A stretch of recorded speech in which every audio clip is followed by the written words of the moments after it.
এরকম মজাদার ও লোভনীয় খাবার খেতে চাও তো আমাকে ফলো করো। তো আজকে আমি সকালবেলা উঠেই চলে গেছিলাম রান্নাঘরে বিরিয়ানি রান্না করতে। তো এখন আমি গরম তেলের মধ্যে পেঁয়াজগুলো দিয়ে দিব বেরেস্তা করার জন্য।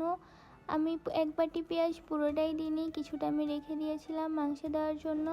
খেয়াল রাখতে হবে পেঁয়াজগুলো বেরেস্তা করার সময় লো ফ্লেমে ভাজতে হবে, বেশি আঁচে ভাজলে পেঁয়াজগুলো পুড়ে যেতে পারে এবং যদি পুড়ে যায় তাহলে খাবারের টেস্টটাই নষ্ট হয়ে যাবে, তখন সব কিছু তিতা তিতা লাগবে, একটুও ভালো লাগবে না। তো আমি এই পেঁয়াজগুলোকে গোল্ডেন ব্রাউন করে ভেজে নিচ্ছি। এটা ভেজে নেওয়ার পর ওই একই তেলের মধ্যে আমি দিয়ে দিব আমার পছন্দের আলু। এই আলু ছাড়া আমার চলেই না।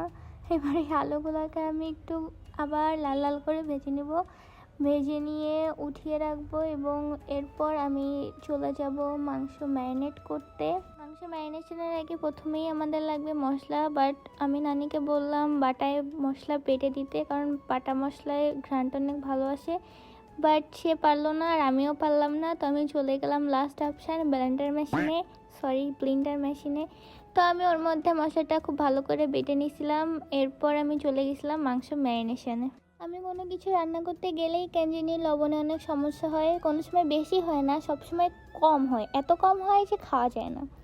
তো যাই হোক না কেন আমার নানি প্রথমে এসে কড়াইয়ের মধ্যে লবণটা দিয়ে গেছে, তারপর আমি মাংসগুলোকে রেডি করতেছি, মাংসগুলোকে দিছি, এর মধ্যে নানি আবার দিছে টক দই ঢেলে, মানে পুরো ভিডিওটা মাটি করে দিছে আমার। যাই হোক না কেন এরপরে আমি দিয়ে দিছি বিরিয়ানি মশলা, তারপরে এই যে ব্লেন্ডার মেশিনে বাটা যে মশলাটা সেটা দিছি, তারপরে হচ্ছে আমি দিছি মরিচের গুঁড়া, তারপরে আর যা যা থাকে সেগুলো দিছি, আমার খেয়াল নাই। আর ওই ভিডিওটাও না স্কিপ হয়ে গেছে। তো যাই হোক না কেন মাংসটাকে আমি মাখিয়ে রেখে দিয়েছিলাম আধা ঘন্টার মতো। তো এরপর আমি চলে যাব চুলায় পোলাও রান্না করার জন্য। তো পোলাও রান্না করার জন্য আমি একটা বড় হাঁড়ি নিয়েছি গাইস। এই বড় হাঁড়ির মধ্যে আমি পানি, দুধ, ঘি, লবণ, তারপরে আর যা যা সরঞ্জাম আছে সেগুলো দিয়ে দিছি। দিয়ে দেওয়ার পর চুলার গ্যাসকে অন করে দিছি, অন করে জাল হতে হতে পোলাওর চালগুলোকে ধুয়ে নিছি এবং পোলাওর চালগুলোকে আমি জাল ওঠা পানির মধ্যে দিয়ে দিতেছি। দিয়ে দেওয়ার পর আমি একটু নাড়াচাড়া দিয়ে তারপর ঢাকনা দিয়ে ঢেকে দিব। তারপর আমি চলে যাব মাংস কষাতে এবং মাংসটা ভালোভাবে আমাদের কষাইতে হবে, নাইলে কিন্তু হবে না।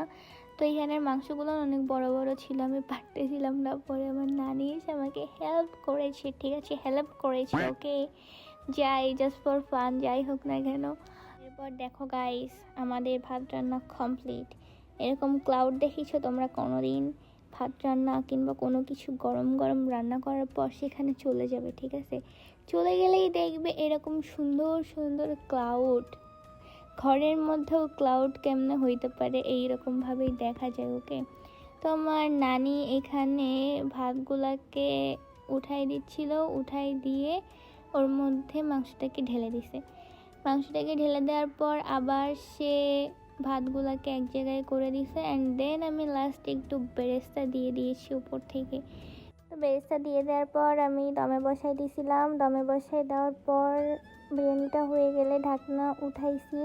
এত সুন্দর ঘ্রাণ আসতেছিল আর টেস্টটা যে এত মজা হয়েছিল, অনেক মজা হয়েছিল। দেখো নিজের রান্নার প্রশংসা নিজেই করতেছি, হা হা হা, জাস্ট ফর কেয়ারিং।